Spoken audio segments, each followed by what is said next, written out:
ꯅꯦꯀꯣ ꯑꯩꯈꯣꯏꯒꯤ ꯑꯩꯈꯣꯏꯒꯤ ꯃꯅꯤꯡꯗ ꯍꯥꯏꯇꯥꯔꯦꯕꯀꯣ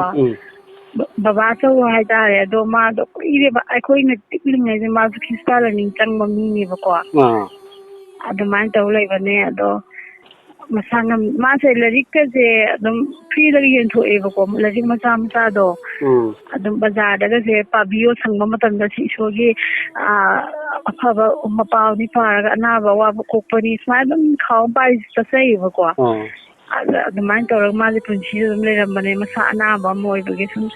ꯀꯩꯅꯣ ꯇꯧꯔꯦ ꯑꯗꯣ ꯃꯆꯥꯅꯨꯄꯥ ꯑꯃꯒ ꯃꯆꯥꯅꯨꯄꯤ ꯑꯃ ꯄꯣꯛꯑꯦꯕꯀꯣ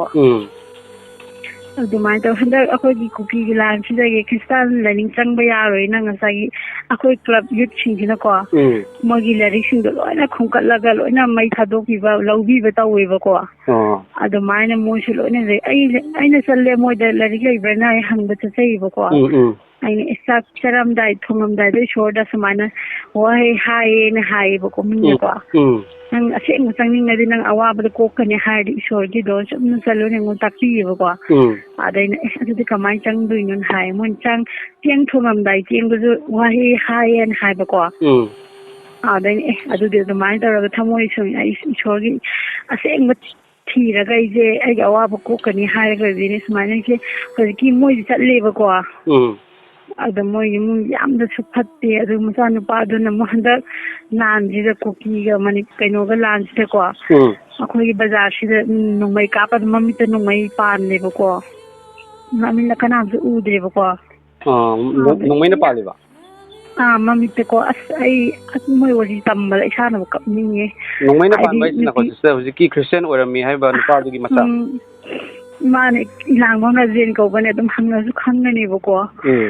ꯑꯗ ꯍꯥꯏꯗꯤ ꯅꯨꯄꯥꯗꯨꯅ ꯈꯔ ꯁꯅꯥ ꯁꯨꯔꯒ ꯆꯥꯕꯅꯦꯕꯀꯣ ꯃꯄꯥꯗꯣ ꯈ꯭ꯔꯤꯁꯇꯥꯟ ꯂꯥꯏꯅꯤꯡ ꯆꯪꯕꯗꯤ ꯀꯨꯏꯔꯦ ꯆꯍꯤ 30가 ꯁꯨꯔꯝꯒꯗ꯭ꯔꯥ ꯈꯪꯗꯦ ꯑꯗꯨꯃꯥꯏꯅ ꯃꯥꯁꯦ ꯏꯁꯣꯔꯒꯤ ꯂꯥꯏꯔꯤꯛ ꯄꯥꯕꯒ ꯁꯨꯝ ꯇꯧꯔ ꯁꯨꯃꯥꯏꯅ ꯂꯩꯖꯕꯅꯦ ꯑꯗꯣ ꯍꯟꯗꯛꯀꯤ ꯂꯥꯟꯁꯤꯗ ꯉꯁꯥꯏꯒꯤ ꯂꯥꯏꯔꯤꯛꯁꯨ ꯂꯣꯏꯅ ꯂꯧꯈꯠꯄꯤꯔꯒ ꯃꯥꯁꯦ ꯑꯗꯨꯝ ꯃꯁꯥ ꯃꯊꯟꯇ ꯑꯗꯨꯝ ꯏꯁꯣꯔꯗꯤ ꯊꯃꯣꯏꯗ ꯅꯤꯡꯖꯔꯒ ꯃꯥ ꯑꯗꯨꯝ ꯋꯥꯍꯩꯅ ꯍꯤꯡꯖꯕ ꯃꯤꯁꯛꯅꯦꯕꯀꯣ ꯑꯗꯨꯒ ꯃꯆꯥꯅꯨꯄꯥꯁꯨ ꯃꯔꯥꯏꯕꯛ ꯊꯤꯗꯅ ꯅꯣꯡꯃꯩ ꯄꯥꯟꯗꯅ ꯃꯃꯤꯠꯅ ꯀꯅꯥꯝꯗꯣ ꯇꯥꯡꯈꯔꯦ ꯃꯃꯤꯠꯅ ꯀꯅꯥꯝꯗꯣ ꯁꯔꯖꯔꯤ ꯇꯧꯕꯩ ꯄꯩꯁꯥꯗꯣ ꯂꯩꯇꯦꯕꯀꯣ ꯃꯌꯥꯝꯅꯕꯨꯗꯤ ꯈꯔ ꯅꯣꯡꯅꯤꯗꯤ ꯆꯦꯡ ꯈꯔ ꯑꯂꯨ ꯈꯔ ꯃꯇꯦꯡ ꯄꯥꯡꯕꯤꯔꯝꯃꯦ ꯑꯗꯩꯗꯤ ꯉꯝꯗꯦ ꯍꯧꯖꯤꯛ ꯃꯣꯏ ꯏꯃꯨꯡꯗꯣ ꯆꯥꯅꯤꯡꯉꯥꯏꯕꯨ ꯂꯩꯇꯦ ꯒ꯭ꯌꯥꯁꯄꯨ ꯂꯩꯇꯕ ꯏꯃꯨꯡꯅꯦꯕꯀꯣ ꯑꯩꯈꯣꯏ ꯍꯥꯏꯅꯤ ꯑꯗꯨꯃꯥꯏꯅ ꯌꯥꯝ ꯐꯤꯂꯝ ꯆꯥꯗꯕ ꯉꯔꯥꯡꯁꯨ ꯃꯅꯤꯄꯨꯔꯗ ꯅꯣꯡꯁꯤ ꯇꯧꯋꯦ ꯉꯔꯥꯡꯁꯨ ꯅꯣꯡ ꯑꯀꯟꯕ ꯇꯧꯗꯅ ꯏꯁꯤꯡ ꯆꯥꯎꯔꯦ ꯑꯗ ꯑꯩꯁꯦ ꯉꯔꯥꯡ ꯑꯉꯥꯡꯁꯦ ꯄꯣꯔꯒ ꯑꯩꯁꯦ ꯂꯥꯏꯔꯤꯛ ꯉꯥꯏꯍꯥꯛꯇ ꯍꯪꯉꯨꯒꯦ ꯉꯁꯤ ꯑꯩ ꯉꯥꯛꯇꯪ ꯄꯣꯊꯥꯒꯦꯅ ꯁꯨꯃꯥꯏꯅ ꯆꯠꯂꯨ ꯃꯇꯝꯗꯀꯣ ꯑꯗꯨꯝ ꯆꯥꯗꯅ ꯀꯞꯄꯒ ꯇꯧꯔꯝꯃꯦ ꯃꯆꯥꯅꯨꯄꯥꯗꯨꯅ ꯐꯃꯨꯡꯗ ꯇꯨꯝꯃ ꯂꯩꯔꯝꯃꯦ ꯃꯁꯥ ꯅꯨꯡꯉꯥꯏꯇꯦꯅꯀꯣ ꯑꯗ ꯃꯥꯅ ꯍꯥꯏ ꯑꯁ ꯅꯪꯅꯗꯤ ꯑꯩꯈꯣꯏ ꯏꯁꯣꯔꯒꯤ ꯂꯩꯗꯣ ꯍꯪꯕ ꯂꯥꯛꯏ ꯁꯨꯃꯥꯏꯅ ꯇꯧꯔ ꯃꯥ ꯀꯞꯄ ꯃꯌꯥꯝꯗꯣ ꯑꯩꯅ ꯏꯅꯨꯡꯖꯥ ꯀꯞꯄꯅꯣ ꯀꯩꯁꯨꯝ ꯇꯧꯔꯣꯏ ꯈꯣꯠꯂꯣꯏ ꯍꯧꯖꯤꯛ ꯏꯟꯖꯥꯡ ꯄꯥꯔ ꯀꯩꯗꯧꯕꯩ ꯇꯣꯛꯇꯣꯏꯅꯣ ꯀꯩꯗꯧꯗꯣꯏꯅꯣ ꯈꯣꯠꯇꯣꯏꯃꯥꯏꯅ ꯍꯥꯏꯌꯣ ꯃꯥꯅ ꯑꯗꯩꯅ ꯑꯗꯨꯗꯤ ꯏꯟꯗꯣꯝꯆꯥ ꯀꯀꯥꯅ ꯕꯥꯆꯧꯅꯁꯨ ꯑꯩꯈꯣꯏꯕꯨ ꯄꯤꯛꯂꯤꯉꯩꯗ ꯃꯥ ꯁꯨꯃꯥꯏꯅ ꯂꯥꯏꯅꯤꯡ ꯆꯪꯉꯤꯗꯨꯕꯨ ꯀꯩꯁꯨꯝ ꯃꯇꯦꯡ ꯍꯪꯉꯛꯇꯕ꯭ꯔꯥ ꯇꯧꯔꯛꯇꯕ ꯀꯩꯁꯨꯝ ꯀꯅꯥ ꯇꯧꯕꯤꯗꯣꯏꯅꯣꯅꯦꯅ ꯑꯗꯨꯃꯥꯏꯅ ꯌꯥꯝ ꯀꯞꯄꯒ ꯊꯃꯣꯏ ꯁꯣꯛꯅ ꯇꯧꯕꯗꯣ ꯃꯥꯗꯤ ꯑꯆꯧꯕ ꯃꯤꯁꯛ ꯑꯃꯁꯨ ꯑꯣꯏꯔꯤꯅꯤ ꯑꯗꯨ ꯀꯩꯒꯤꯅꯣꯅ ꯑꯗꯨꯃꯥꯏꯅ ꯇꯧꯔꯤꯁꯤꯅ ꯅꯥꯗꯅ ꯃꯥꯁꯨ ꯍꯧꯒꯠꯄ ꯉꯝꯗꯅ ꯐꯃꯨꯡꯗ ꯍꯤꯞꯄ ꯂꯩꯍꯧꯋꯦꯕꯀꯣ ꯑꯗꯨ ꯃꯥꯏ ꯀꯅꯥꯅꯣ ꯂꯥꯛꯑꯣ ꯅꯪ ꯏꯁꯣꯔꯒꯤ ꯂꯧꯅꯤꯡꯕ꯭ꯔꯥꯅ ꯑꯩꯅ ꯑꯗꯨꯃꯥꯏꯅ ꯍꯥꯏ ꯃꯥꯅ ꯏꯁꯣꯔꯒꯤꯗ ꯁꯨꯃꯥꯏꯅ ꯇꯧꯕꯅꯤ ꯈꯣꯠꯄꯅꯤ ꯃꯥꯅ ꯍꯥꯏꯐꯦꯠꯇꯤ ꯋꯥꯔꯤ ꯇꯥꯛꯄꯤꯌꯦꯕꯀꯣ ꯌꯥꯝ ꯅꯨꯡꯉꯥꯏꯇꯦ ꯃꯆꯥꯅꯨꯄꯥꯁꯨ ꯃꯃꯤꯠ ꯎ ꯐꯪꯗ꯭ꯔꯦ ꯏꯃꯨꯡꯗꯨꯁꯨ ꯌꯥꯝꯅ ꯀꯟꯗꯤꯁꯟ ꯌꯥꯝ ꯆꯥꯗꯦ ꯅꯣꯡꯁꯨ ꯆꯨꯏ ꯃꯣꯏꯒꯤ ꯃꯈꯣꯏꯒꯤ ꯆꯔꯆꯇꯣ ꯃꯣꯏꯒꯤ ꯆꯔꯆꯇꯣ ꯀꯥꯏꯗ ꯀꯥꯒꯦ ꯑꯩꯈꯣꯏꯒꯤ ꯆꯔꯆ ꯂꯩꯔꯝꯒꯅꯤ ꯂꯩꯕꯅꯦ ꯆꯔꯆꯁꯦ ꯑꯩꯈꯣꯏꯒꯤ ꯈꯨꯜꯂꯛꯀꯤꯁꯨ ꯁꯨꯝ ꯁꯥꯏꯌꯦ ꯑꯩꯈꯣꯏꯒꯤ ꯁꯤꯁꯨ ꯂꯩꯌꯦ ꯑꯩꯈꯣꯏꯒꯤ ꯁꯣꯔꯣꯛ ꯋꯥꯡꯃꯁꯤꯗ ꯆꯔꯆ ꯑꯍꯨꯝ ꯂꯩꯕ ꯑꯗꯨꯗ ꯆꯠꯄꯅꯦ ꯃꯥꯗꯤ ꯂꯥꯏꯔꯤꯛꯀ ꯃꯌꯥꯝ ꯄꯨꯔꯒꯀꯣ ꯈꯥꯎꯗ ꯍꯥꯞꯄꯒ ꯑꯗꯨꯝ ꯄꯣꯠꯌꯣꯟꯕꯤ ꯏꯃꯥꯁꯤꯡꯗꯣ ꯑꯗꯨꯝ ꯄꯤꯌꯦ ꯌꯨꯝꯂꯛꯇꯁꯨ ꯂꯥꯛꯑ ꯄꯤꯔꯛꯑꯦꯕꯀꯣ ꯅꯍꯥꯟ ꯑꯩꯈꯣꯏꯅ ꯑꯗꯨꯝ ꯑꯉꯥꯡ ꯑꯣꯏꯔꯤꯉꯩ ꯈꯪꯕꯅꯦ ꯃꯥꯅ ꯑꯗꯨꯝ ꯄꯥꯎ ꯈꯣꯠꯂꯤ ꯏꯁꯣꯔꯒꯤꯅꯤꯅ ꯑꯗꯨꯝ ꯏꯁꯣꯔꯒꯤ ꯐꯣꯇꯣꯁꯨ ꯌꯦꯛꯑꯦ ꯑꯗꯒꯤ ꯋꯥꯍꯩ ꯌꯥꯝ ꯐꯖꯅ ꯑꯗꯨꯝ ꯌꯦꯡ ꯆꯠꯆꯕ ꯃꯤꯁꯛꯅꯦꯕꯀꯣ ꯑꯗꯣ ꯍꯧꯖꯤꯛꯅ ꯌꯥꯝ ꯊꯤꯅ ꯃꯥꯅ ꯑꯋꯥꯕ ꯇꯥꯔꯦ ꯑꯗꯨꯒ ꯃꯆꯥꯁꯨ ꯃꯃꯤꯠ ꯎꯗ꯭ꯔꯦ ꯍꯧꯖꯤꯛ ꯀꯩꯅꯣ ꯇꯧꯔ ꯂꯩꯔꯦ ꯌꯥꯝ ꯌꯨꯝꯗꯣ ꯒ꯭ꯌꯥꯁꯇꯣ ꯂꯩꯖꯗꯦ ꯆꯦꯡꯁꯨ ꯆꯥꯅꯤꯡꯉꯥꯏꯁꯨ ꯂꯩꯇꯦ ꯌꯥꯝ ꯊꯤꯅ ꯁꯦꯟꯗ ꯁꯣꯛꯄ ꯇꯥꯔꯦ ꯉꯔꯥꯡ ꯑꯩ ꯎꯕꯗꯣ ꯃꯥꯏ ꯅꯨꯄꯤꯅ ꯇꯨ ꯁꯤ ꯀꯞ ꯃꯁꯥ ꯍꯧꯒꯠꯄ ꯉꯝꯗꯦ ꯅꯥ ꯂꯩ ꯏꯆꯥꯅꯨꯄꯥꯁꯨ ꯃꯃꯤꯠꯁꯦ ꯄꯥꯟꯈꯤꯕꯒ ꯃꯈꯣꯡ ꯆꯠꯄꯒ ꯍꯧꯖꯤꯛ ꯀꯞꯄ ꯂꯩꯔꯦ ꯁꯤꯅꯦ ꯇꯧꯋꯦ ꯀꯞꯄ ꯋꯥꯔꯤꯗꯣ ꯂꯤꯔꯛꯄꯀꯣ ꯌꯨꯝꯗꯣ ꯁꯤꯁꯇꯔ ꯌꯨꯝꯗꯒꯤ ꯂꯥꯞꯄ꯭ꯔꯣ ꯌꯥꯝꯅ ꯂꯥꯞꯇꯦ ꯁꯤ ꯍꯣꯏ ꯍꯦꯛ ꯅꯥꯀꯜ ꯑꯩꯈꯣꯏ ꯃꯅꯤꯡꯁꯤꯗꯩꯅꯦ ꯑꯝꯇꯪ ꯌꯨꯝꯗꯨꯒ ꯆꯠꯄ ꯌꯥꯒꯗ꯭ꯔꯥ ꯑꯝꯇꯪ ꯋꯥꯔꯤ ꯁꯥꯟꯅꯒꯦ ꯌꯥꯅꯤ ꯑꯩ ꯆꯠꯆꯩ ꯑꯩ ꯊꯃꯣꯏ ꯑꯩ ꯌꯥꯝ ꯀꯞꯄꯦ ꯏꯃꯨꯡꯗ ꯆꯠꯂꯒ ꯑꯩ ꯌꯥꯝ ꯀꯞꯄꯦ ꯍꯣꯏ ꯑꯝꯇꯪ ꯋꯥꯔꯤ ꯁꯥꯟꯅꯒꯦ ꯍꯣꯏ ꯑꯩ ꯆꯠꯆꯒꯦ 이거 라고 맛보기라 ꯑꯗꯣ ꯑꯩ ꯃꯐꯝꯗꯨ ꯌꯧꯔꯒ ꯁꯨꯝ ꯇꯧꯔꯛꯀꯦ ꯑꯝꯇ ꯑꯩꯈꯣꯏꯒꯤ ꯑꯩ ꯈꯟꯖꯔꯕꯁꯦ ꯀꯨꯟ ꯁꯨꯔꯦꯕ ꯑꯗꯨꯗꯤ ꯏꯌꯥꯔ ꯁꯨꯔꯛꯂꯦ ꯕꯥꯏꯕꯜ ꯕꯥꯏꯕꯜ ꯒ꯭ꯌꯥꯟ ꯌꯥꯎꯔꯨꯔꯦ ꯑꯗꯨ ꯉꯁꯥꯏꯒꯤ ꯕꯥꯏꯕꯜ ꯂꯥꯛꯄ ꯃꯤ ꯂꯥꯛꯄꯁꯤꯡ ꯃꯩ ꯂꯣꯏ ꯊꯥꯕꯤꯈ꯭ꯔꯦ ꯃꯩ ꯊꯥꯕꯤꯈ꯭ꯔꯦ ꯃꯩ ꯊꯥꯕꯤꯔꯦ ꯂꯥꯁꯇ ꯃꯤ 1,000 ꯆꯪꯂꯒꯦ ꯃꯤ 1,000 ꯆꯪꯂꯒ ꯃꯩ ꯊꯥ ꯈꯣꯠꯇꯕꯒ ꯊꯕꯛꯀꯤ ꯗꯔꯀꯥꯔ ꯇꯧꯔꯒ ꯌꯥꯝꯅ ꯄꯣꯁꯇ ꯑꯩꯈꯣꯏ ꯁꯨꯋꯥꯠꯇꯗ ꯆꯪꯂꯛꯄ ꯑꯗꯨꯃꯥꯏꯅ ꯆꯪꯂꯛꯂꯦ ꯑꯗꯣ ꯑꯩꯁꯨ ꯑꯗꯨꯒꯤ ꯅꯨꯄꯤ ꯑꯩꯒꯤ ꯅꯨꯄꯤꯗꯨꯕꯨ ꯍꯦꯛꯇ ꯅꯝꯃꯟꯗꯒ ꯑꯗꯨꯗꯒꯤ ꯃꯩꯈꯦꯠ ꯊꯥꯜꯂꯒ ꯀꯜꯕꯥꯔꯠꯇ ꯑꯩꯈꯣꯏꯒꯤ ꯁꯨꯃꯥꯟ ꯀꯜꯕꯥꯔꯠꯁꯤꯗ ꯑꯗꯨ ꯆꯪꯕ ꯕꯥꯏꯕꯜꯗꯨ ꯄꯨꯊꯣꯛꯂꯒ ꯄꯨꯈꯠꯊꯣꯛꯂꯒ ꯐꯣꯟ ꯄꯨꯈꯠꯊꯣꯛꯂꯒ ꯃꯩ ꯇꯥꯔ ꯒ꯭ꯔꯣꯡ ꯃꯩ ꯄꯨꯡ ꯑꯃ ꯃꯩ ꯆꯥꯒꯦꯕ ꯕꯥꯏꯕꯜꯁꯦ ꯑꯩ ꯀꯞꯄꯗ ꯈꯥꯡꯂꯦꯕ ꯁꯨꯝ ꯆꯠꯂꯒ ꯂꯩꯔꯛꯇꯕ ꯑꯗꯨꯒ ꯑꯁꯨꯃꯥꯏꯅ ꯇꯧꯔꯛꯄꯗꯨꯗ ꯑꯩꯁꯨ ꯅꯨꯡꯉꯥꯏꯇꯕ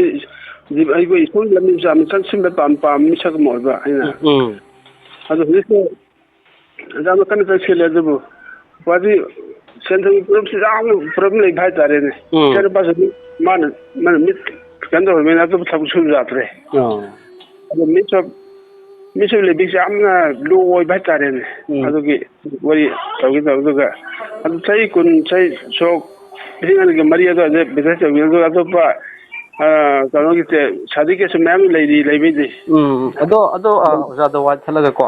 ꯑꯣꯖꯥꯅ ꯍꯥꯟꯅ ꯀꯥꯔꯝꯕ ꯆꯔꯆꯇꯣ ꯑꯗꯨꯒꯤ ꯆꯔꯆꯇꯒꯤ ꯃꯤꯁꯤꯡꯅꯗꯤ ꯑꯣꯖꯥꯗ ꯃꯇꯦꯡ ꯂꯥꯛꯇ꯭ꯔꯣ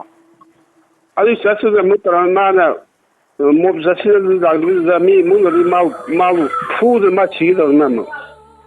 ꯆꯔꯆꯇꯨꯒꯤ ꯃꯤꯗꯣ ꯑꯩ ꯆꯔꯆ ꯍꯧꯖꯤꯛ ꯗꯤꯐꯪ ꯇꯧ ꯂꯩꯔꯤꯌꯦ ꯍꯧꯖꯤꯛ ꯆꯔꯆꯀꯤ ꯄꯥꯁꯇꯔꯁꯦ ꯑꯩꯈꯣꯏꯒꯤ ꯇꯥꯟꯊꯣꯛꯄꯤꯗꯅ ꯃꯌꯥꯝꯅ ꯂꯥꯟ ꯇꯥꯟꯊꯣꯛꯄꯤꯗꯅꯅꯦ ꯍꯟꯗꯛ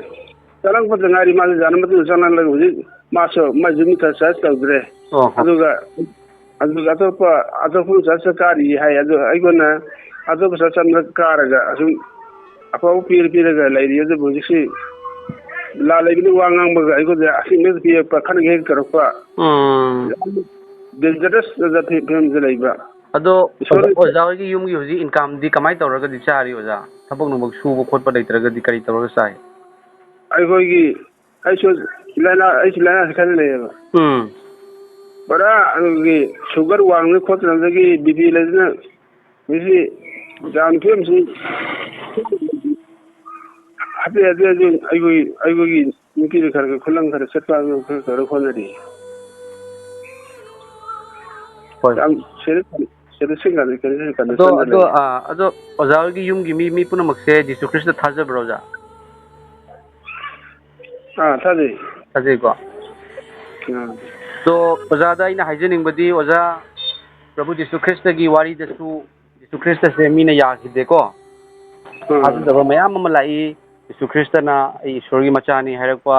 ꯃꯥꯒꯤ ꯑꯉꯛꯄ ꯊꯕꯛ ꯎꯔꯛꯄ ꯃꯇꯝꯗ ꯖꯤꯁꯨ ꯈ꯭ꯔꯤꯁꯇ ꯌꯥꯗꯕꯁꯨ ꯌꯥꯎꯈꯤ ꯑꯗꯨꯕꯨ ꯖꯤꯁꯨ ꯈ꯭ꯔꯤꯁꯇꯗꯤ ꯌꯥꯗ꯭ꯔꯒꯁꯨ ꯃꯥꯒꯤ ꯋꯥꯄꯥꯎ ꯂꯦꯞꯈꯤꯗꯦ ꯑꯗꯨꯒ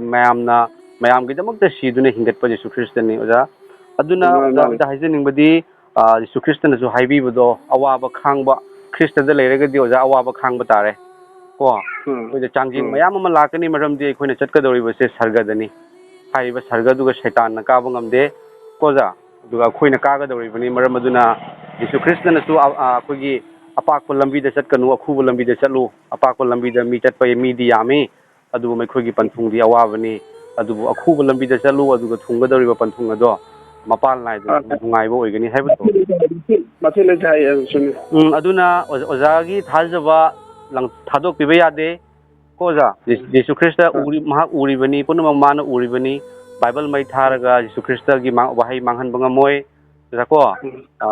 ꯄ꯭ꯔꯤꯊꯤꯕꯤꯗ ꯈ꯭ꯋꯥꯏꯗꯒꯤ ꯍꯦꯟꯅ ꯄꯥꯅꯔꯕ ꯂꯥꯏꯔꯤꯛꯅꯤ ꯍꯣꯂꯤ ꯕꯥꯏꯕꯜ ꯃꯩ ꯊꯥꯔꯒꯁꯨ ꯂꯣꯏꯕ ꯉꯝꯂꯔꯣꯏ ꯖꯥꯠ ꯄꯨꯝꯅꯃꯛꯇ ꯕꯥꯏꯕꯜ ꯂꯩꯈ꯭ꯔꯦ ꯂꯩꯕꯥꯛ ꯄꯨꯝꯅꯃꯛꯇ ꯕꯥꯏꯕꯜ ꯂꯩꯈ꯭ꯔꯦ ꯏꯁꯣꯔꯅ ꯊꯥꯔꯕ ꯂꯥꯏꯔꯤꯛꯅꯤ ꯑꯗꯨꯅ ꯑꯣꯖꯥꯗꯁꯨ ꯊꯃꯣꯏ ꯄꯥꯡꯒꯜ ꯍꯥꯞꯆꯒꯦ ꯑꯣꯖꯥ ꯇꯥꯏꯕꯪꯄꯥꯟ ꯃꯁꯤ ꯈꯔꯅꯤ ꯈꯤꯇꯅꯤ ꯑꯗꯨꯕꯨ ꯑꯩꯈꯣꯏꯅ ꯂꯩꯒꯗꯕꯁꯦ ꯑꯁꯦꯡꯕ ꯑꯩꯈꯣꯏꯒꯤ ꯂꯩꯐꯝꯁꯦ ꯁꯔꯒꯗꯅꯤ ꯍꯥꯏꯗꯅ ꯖꯤꯁꯨ ꯈ꯭ꯔꯤꯁꯇꯅ ꯍꯥꯏꯕꯤꯔꯕꯅꯤ ꯑꯗꯨꯅ ꯑꯣꯖꯥꯒꯤꯗꯃꯛꯇꯁꯨ ꯑꯩꯈꯣꯏ ꯁꯤꯒ ꯑꯩꯈꯣꯏ ꯏꯆꯤꯜ ꯏꯅꯥꯎꯁꯤꯡ ꯋꯥꯔꯤ ꯁꯥꯟꯅꯖꯒꯦ ꯑꯗꯨꯒ ꯑꯣꯖꯥꯒ ꯑꯩꯒ ꯁꯥꯟꯅꯕ ꯋꯥꯔꯤꯁꯤꯁꯨ ꯑꯣꯖꯥ ꯑꯩꯒꯤ ꯌꯨꯇ꯭ꯌꯨꯕ ꯆꯦꯅꯦꯜ ꯑꯃ ꯂꯩꯌꯦ ꯑꯣꯖꯥ ꯀꯟꯕꯤꯕ ꯃꯄꯨ ꯍꯥꯏꯅ ꯑꯩ ꯏꯁꯣꯔꯒꯤ ꯊꯧꯒꯜ ꯇꯧꯖꯩ ꯑꯩ ꯄꯥꯁꯇꯔ ꯑꯣꯏꯅ ꯇꯧꯕ ꯅꯠꯇꯦ ꯑꯩ ꯄꯩꯁꯥ ꯐꯪꯅꯁꯨ ꯇꯧꯕ ꯅꯠꯇꯦ ꯄꯩꯁꯥꯁꯨ ꯐꯪꯗꯦ ꯄꯥꯁꯇꯔꯁꯨ ꯑꯣꯏꯕ ꯅꯠꯇꯦ ꯑꯣꯖꯥ ꯑꯗꯨꯕꯨ ꯖꯤꯁꯨ ꯈ꯭ꯔꯤꯁꯇꯅ ꯑꯩꯉꯣꯟꯗ ꯎꯍꯟꯕꯤꯕ ꯀꯟꯕꯤꯕ ꯈꯪꯕꯗꯒꯤꯅꯤ ꯑꯣꯖꯥ ꯑꯗꯣ ꯑꯩꯈꯣꯏꯅ ꯑꯩꯈꯣꯏ ꯏꯆꯤꯜ ꯏꯅꯥꯎꯁꯤꯡ ꯈꯔ ꯂꯩ ꯑꯗꯨꯒ ꯃꯌꯥꯝꯅꯁꯨ ꯑꯣꯖꯥꯒꯤꯗꯃꯛꯇ ꯃꯇꯦꯡꯒꯤꯗꯃꯛꯇ ꯁꯣꯏꯗꯅ ꯃꯇꯦꯡ ꯄꯥꯡꯉꯛꯀꯅꯤ ꯖꯤꯁꯨ ꯈ꯭ꯔꯤꯁꯇ ꯊꯥꯖꯕ ꯑꯃ ꯑꯣꯏꯅ ꯃꯔꯝꯗꯤ ꯊꯥꯖꯔꯨꯕ ꯑꯩꯈꯣꯏꯁꯦ ꯏꯆꯤꯜ ꯏꯅꯥꯎ ꯉꯥꯛꯇꯅꯤ ꯏꯆꯦ ꯏꯆꯜ ꯉꯥꯛꯇꯅꯤ ꯍꯥꯏꯅ ꯕꯥꯏꯕꯜꯅ ꯇꯥꯛꯄꯤ ꯑꯗꯨꯅ ꯑꯣꯖꯥ ꯋꯥꯈꯜ ꯍꯟꯊꯕꯤꯒꯅꯨ ꯑꯣꯖꯥꯒꯤꯗꯃꯛꯇ ꯃꯌꯥꯝ ꯑꯃ ꯂꯩꯔꯤ ꯑꯗꯨꯒ ꯃꯌꯥꯝꯒꯤ ꯃꯊꯛꯇ ꯖꯤꯁꯨ ꯈ꯭ꯔꯤꯁꯇ ꯂꯩꯔꯤ ꯍꯥꯏꯕꯁꯦ ꯑꯣꯖꯥꯗ ꯍꯥꯏꯖꯒꯦ ꯑꯗꯨꯒ ꯑꯩꯈꯣꯏ ꯋꯥꯔꯤ ꯁꯥꯟꯅꯔꯒ ꯑꯣꯖꯥꯒꯤ ꯃꯇꯦꯡꯒꯤꯗꯃꯛꯇ ꯑꯩꯈꯣꯏ ꯍꯣꯠꯅꯖꯔꯛꯀꯦꯀꯣ ꯑꯣꯖꯥ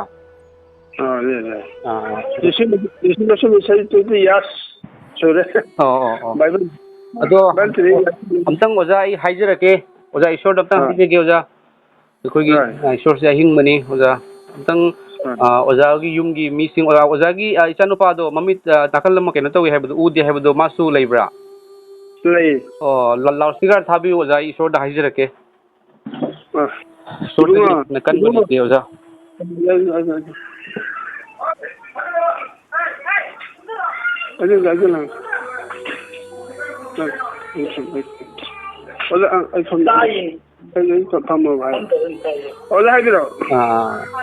ꯑꯝꯇꯪ ꯑꯣꯖꯥ ꯃꯤꯠ ꯎꯁꯟꯕꯤꯌꯨꯀꯣ ꯖꯤꯁꯨ ꯈ꯭ꯔꯤꯁꯇ ꯑꯍꯤꯡꯕꯅꯤ ꯑꯣꯖꯥꯒꯤ ꯌꯨꯝꯗ ꯖꯤꯁꯨ ꯈ꯭ꯔꯤꯁꯇ ꯍꯧꯖꯤꯛ ꯂꯩ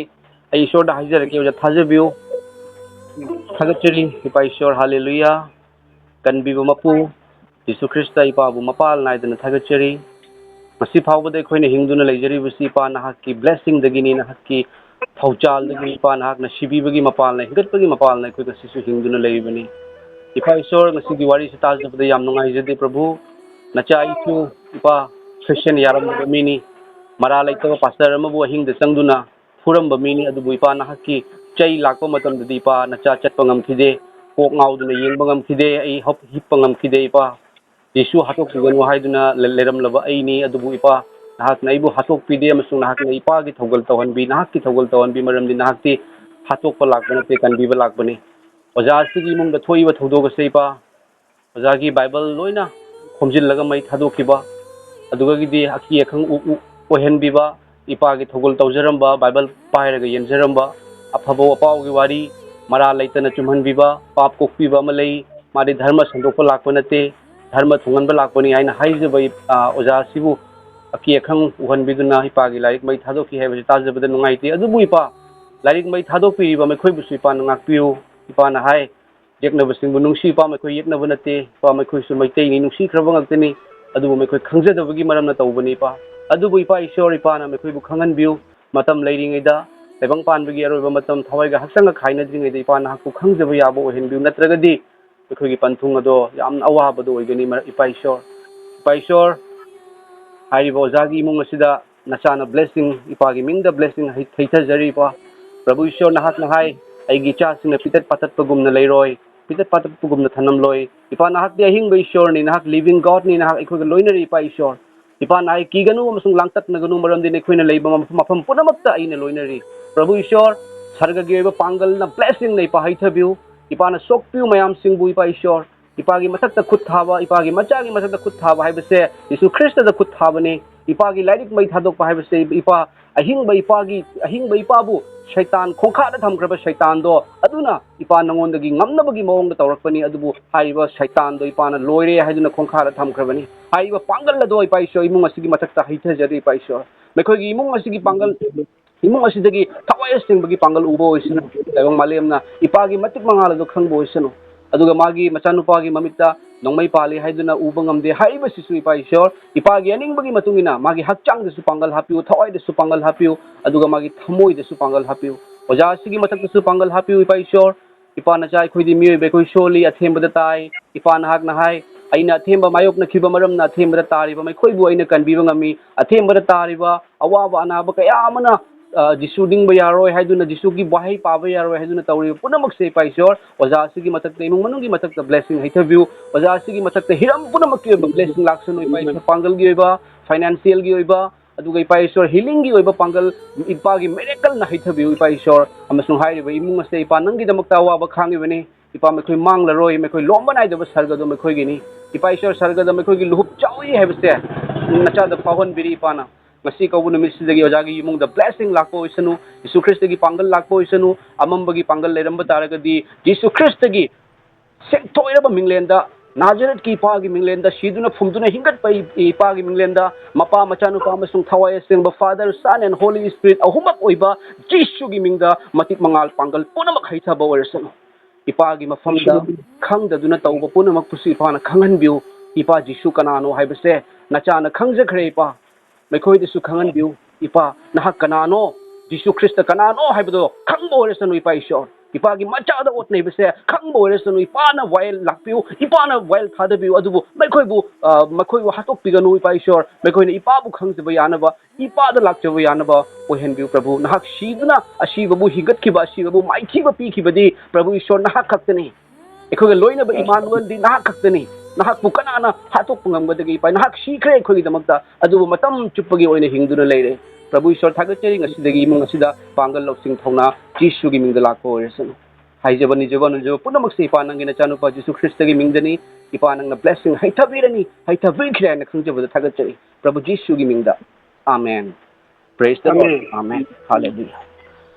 आमेन थागचरी ओजा ईश्वर की पांगल हपचरबनी ओजा जाने ब्लेसिंग फंगला बनिंगले ओजा होय ओजा ओले फंगनिंबा हाइबी ओजा होय होय ओजा आइदी आसामदगिनिको आसामदगिनी ईश्वर की थौगल तौजै ओजा जीसु ख्रिस्त कनानो हाइबसे आई खंगख्रबनी ओजा प्रैक्टिकल ओइना पास्टर अमा फुरमी ओजा आइना ईश्वर खंगद्रिङैदा कंपाउंड चंगगा कोई मी मंगा तरुक मानरगा जूथागा कल्ले हाइदुना फाउगी लाइनी हाइना पास्टर अमा फुरमी पास्टर दुना मखादा तारा फाउबदा मागी मासे मखादा तारा फाउबदा काउदना खोतना नेतना खुदुमना सुना तौरमी मागी नुपीना थोगलगा हालेलुया हालेलुया हाइना लावी मथंगी नुपा अखोय हले अखोयना खल्ली हाउ द फुबबु कनाना अखोयदा करी तौबा ngamgani हाइना खलमी अदुगा अखोय रोंदगी वारी से लोइसन असि कंप्रोमाइज तौसी लाउ हाइना कौई अखोयना चनिंगदे अदुबु मथंगी नुमिता नुमिदांगदा खंगहौदना ओजा आइगी कोकता मी अमना खुद अनीना पाइसनब सुमाइना आइगी कोकसे ममजनखिबनी आइगी मिट ममजनखिबनी आई चटपा ngamdadana सन साबनी अदुगागी आइगी मिथुमसे चोंगागा आई सीरनी हाइना इमागी मखोंग पाइरगा कपमब मिनी अदु पास्टर दुना आइगी दमकता ममितगी मपी तारगा कपखी इपा नंग तैबंग पानबदा लाकपदी धर्म चेनब सिंगी नते पापी सिंगिनी मेखोय पापीनी मेखोय बुकन बिउ हाइना अदुगागी ओजा आइना पास्टर दुगी मखोंग पाइना कोलगा कपी ओजा आइबु ngakpiu आई लानखरे आई खंगुदरे जीसु कनानो हाइबदो हाइना मदुगी मतुंगदगी ओजा नोंगमा जीसु ख्रिस्तना आइना चर्चता लैरिङैदा खंगनदब निपा अमदा फोन तहलगा जीसुना नंगबु याम नुक्सी नंगदी अचौब थौगलोय ओयरकदबनी जीसु ख्रिस्तना नंगबु सिजिनरकनी नंग करिगिदमकता पाप पोकपिउ हाइरिबनो जीसुबु थागलु मादी कनबिबा लाकपनी हतोक लाकप नते हाइना आइगी मंगलान ख्रिस्त थोगलै जीसु ख्रिस्तना थोगलगा हाइ चानुपा नंगी हानगी अनाबसिंग आइना फहनख्रबनी हाइदुना हाइबिरमी ओजा आइना लैबा ngamdabagi maramna ईश्वर की थोगल तौजबनी आई पैसासु फंगदे ओजा आई कनामदगिसु आई वारी लौदे आई मिंगोंदगी तंबसु नते ओजा जीसु ख्रिस्तगी नुक्सिबदो आइना खंगजरकपदगी फोंदोकजबनी हारिबा जीसुगी पांगलदो ओजागी इमुंगदा लाकबो इसन ओजा ईश्वरी मुझे थागलेना मुजान ईश्वर ब्लेसिंग नंगदा हाइदबसना फिजे आमेन आमेन आमेन अदो ओजा खुदना ओजागी दमकता फाइनेंशियल गी ओइना कैसु वानिंगाई लेते ओजा यीशु ख्रिस्तना अखोय क्रिश्चियन अखोयसे पैसा लुपा से ओजा अखोयगी असेंग लन से सरगदा ओजा असेंग अखोयगी लन निफम से सरगदनी तैबंग पा से नत्ते हाय को अदुना यीशु ख्रिस्टगा लोइना रंबा सेबोक सिंगदुना ने ईश्वर की थगोल तौरको मतमदा मोगी लेजबा पुनमक योनथोगा ओजा लाइरबदपि मरमदी तैबंग पानबसेगा अखोयगी लन नते अखोयगी असेंग लंदी सरगदनी हाइदुना ओजा को प्रभु यीशु ख्रिस्टना लेरिङै मतमदा कोट टाइ लिटखिदे यीशु ख्रिस्टना लेरिङै मतमदा बेग जानखिदे